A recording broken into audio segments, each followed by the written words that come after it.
The fluorescent lights hummed, a sharp, clinical sound that cut through the silence of the exam hall. Jack Ma sat hunched over his desk, his fingers tracing the jagged lines of red ink on the paper before him. It was the third time. The same result. The same crushing finality. He stared at the score, the numbers blurring into a single, undeniable verdict of failure.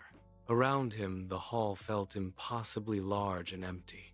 The cold air clung to his skin, making his hands tremble as he gripped the edge of the desk. He did not look up. He did not speak.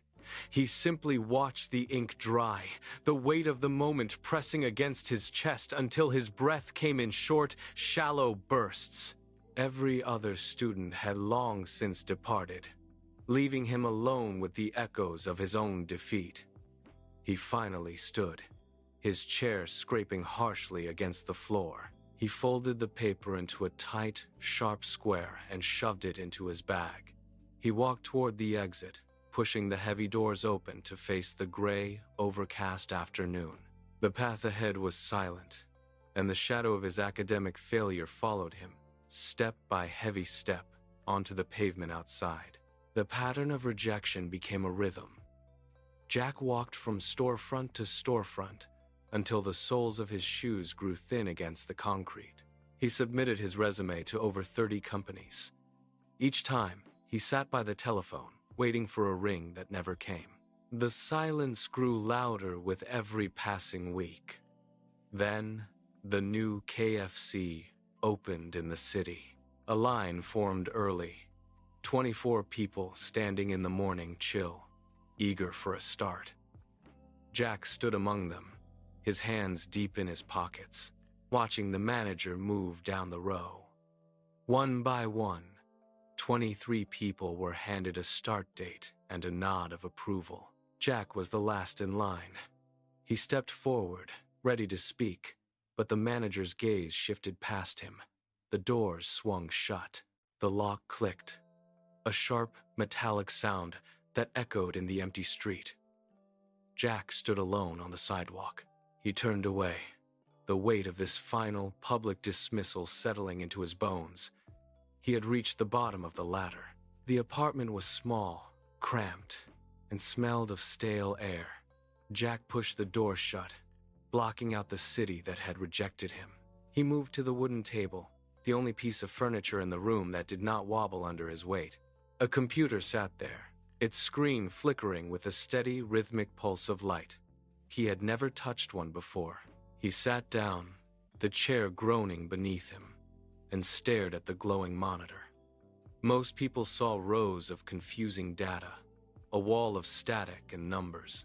Jack leaned in, his eyes tracking the cursor as it blinked against the dark background. He saw a bridge. He saw a way to reach beyond the walls of his city, beyond the reach of the managers who had turned him away. He placed his hands on the keyboard, the plastic keys cool and firm under his fingertips. He had no money in his pockets, no team to support him. He took a breath, pressed the first key, and began to type. He was risking everything on a vision, but he did not look back. The screen flickered, then died. A black void replaced the code. Jack stared at the monitor, his reflection ghostly against the dark glass. He had spent 18 hours straight trying to connect with a potential client in another time zone, only for the server to crash again. He tapped the power button, waited, and watched the system reboot. It was the fifth failure that day. He reached for his phone to call a potential investor, but the line went dead before he could finish his first sentence. The rejection was swift and cold. He sat in the dark, the hum of the cooling fan the only sound in the room. His fingers ached from typing. His eyes burned. He looked at the error message blinking on the screen, a string of numbers that meant nothing to anyone else. To Jack, it was a map. He didn't walk away. He didn't close the laptop. He pulled the keyboard closer, his movements precise and rhythmic. He began to rewrite the lines of code. Every time the system failed, he treated it not as a dead end, but as a diagnostic tool. He kept coding, kept pushing against the silence.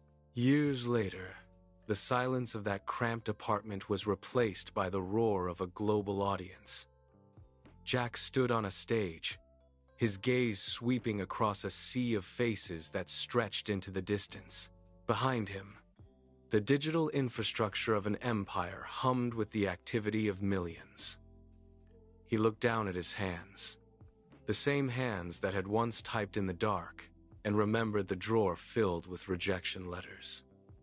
Those papers were no longer burdens. They were the foundation. He had turned every no into a line of code, every closed door into a lesson in navigation. The man who was turned away at the fried chicken counter had built a bridge that spanned the world. He leaned into the microphone, his voice steady. He told the crowd that the door closing today is never the end of the hallway. It is a signal. It is a prompt to keep walking, keep building, and keep searching until the right door finally swings open.